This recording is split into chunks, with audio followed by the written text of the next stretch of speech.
Hello everyone.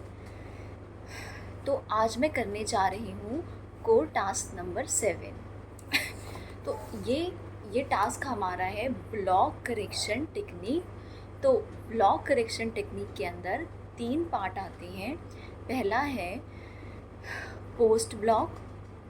Post block में हम करेंगे कि हम पहले स्टैमर जब कर जाएंगे और जब वो वर्ड सामने वाले को समझ में नहीं आया है तो हम क्या करेंगे, उसे दोबारा बोलेंगे।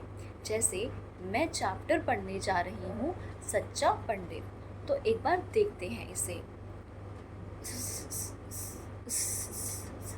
सच्चा स स सच्चा पंडित। तो ये थी हमारी पोस्ट ब्लॉक करेक्शन टेक्निक, है ना।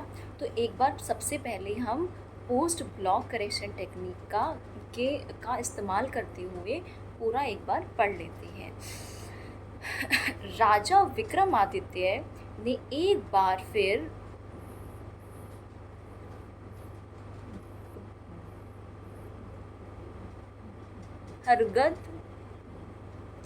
बरगद के पेड़ से शव को उतारा और उसे कंधे पर रखकर शमशान की ओर चल पड़े।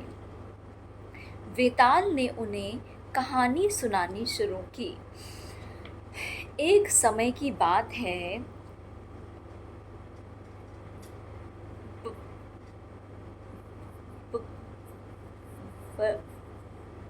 परिजात स्वामी नाम का परिजात नाम का एक व्यक्ति एक गांव का मुखिया था। वह अपने आप को बुद्धिजीवी मानता था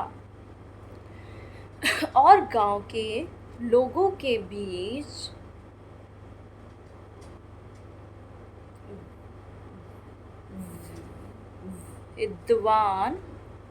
विद्वान के रूप में अपनी पहचान बनाना चाहता था। इसलिए वह हर शाम को गांव वालों को पवित्र धर्म ग्रंथों से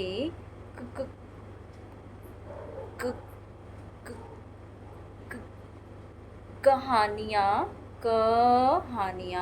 घटनाएं व प्रवचन सुनाता था। इतना ही नहीं, वह लोगों द्वारा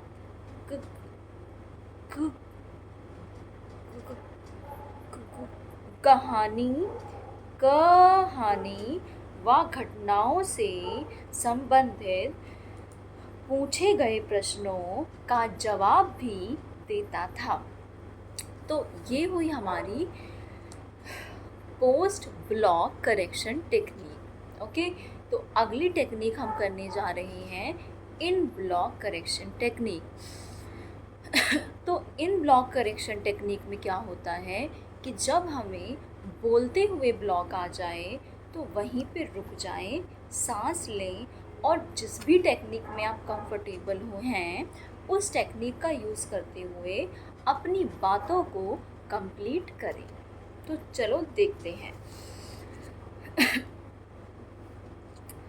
एक दिन जब वह प्रवचन दे रहा था तो श्रोताओं में मदन नाम का युवक भी था। वह उस गांव से होकर गुजर रहा था। जब उसने परिजात स्वामी को प्रवचन देते सुना तो वह रुक गया। उस दिन परिजात स्वामी महाभारत से द्रौपदी और पांडवों के विवाह वाली घटना सुना रहा था। तभी एक श्रोता अपनी जगह पर खड़ा हुआ और उसने परिजा स्वामी से पूछा, श्रीमान, आप द्रौपदी को वफादार पत्नी कैसे कह सकते हैं? तो अगली टेक्निक हमारे पास है प्री ब्लॉक करेक्शन टेक्निक।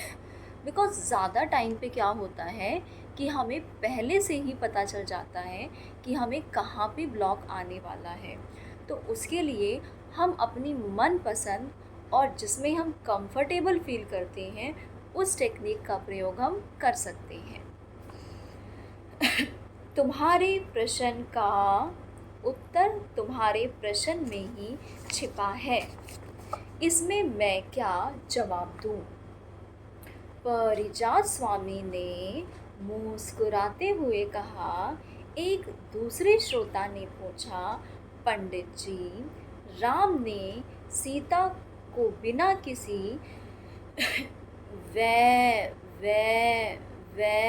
वैध कारण के ही त्याग दिया था। आप उन्हें आदर्श पति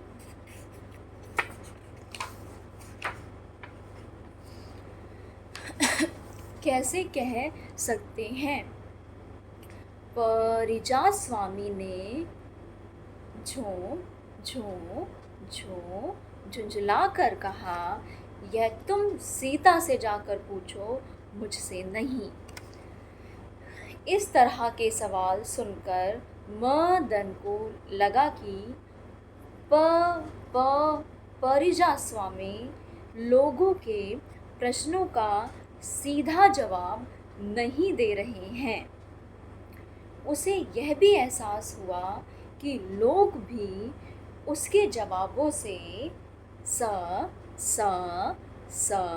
संतुष्ट नहीं हैं। उसे अचानक वीरज्योति के प्रवचन याद आ गए। जब प्रवचन समाप्त हुआ और लोगों की भीड़ वहाँ से छट गई तो मदन परिजा स्वामी के पास जाकर बोला, नमस्ते श्रीमान, मेरा नाम मदन है। मैं पंडित वीर ज्योति का रिश्तेदार हूँ। आपने उनका नाम तो सुना ही होगा। यदि आपको कोई आपत्ति ना हो तो मैं उन्हें आपके गांव में लाना चाहता हूँ, ताकि वे लोगों को प्रवचन दे सकें। धन्यवाद।